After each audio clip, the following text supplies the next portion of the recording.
twifuza yuko abana biga ari benshi bishoboka bakiga ari bose mugabo bakunguruzwa kandi bamenye. Ubu rero ikibazo bakoze mu mwaka w'icenda ni twebwe tugira ati tubunguruze abamenye. Kumbe muvuze muti gitigiri ca 32% ni makeyi, urumva umuntu ntaba yashikanye 50 asabwa mu ishuri.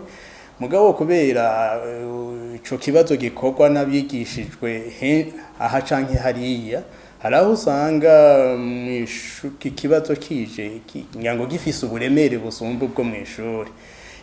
Naye handi igihe coba kidafise uburemere busumba bwo mw'ishuri tuvuga tuti boraba ibitigiri n'ivyo mugabo bakaraba n'ubumenyi, kuko naho tusaba yuko biga ari bose turasaba n'akanovera k'inyigisho yuko koja imbere.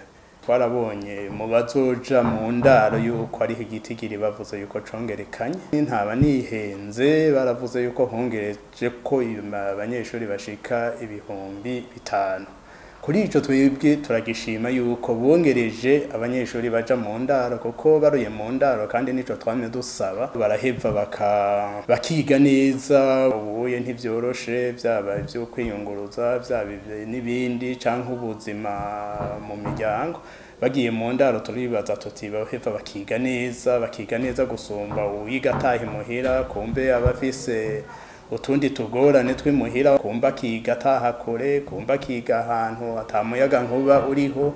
Tukavuga ati abana bagiye mu ndaro yaba byashoboka mbere abo bose boja mu ndaro. Tugashima rero uyu mugambi yuko bunguruje igitigiri, ngabo tugaca tugirira ko naho nyene tusaba tuti rero ko bongereje igitigiri bongereze n'uburyo bwo gutunga abo bana mu ndaro. Turasaba yuko ku munyeshuri bokongereza uburyo bwo kumutunga mu ndaro, ivyarya n'ibiki.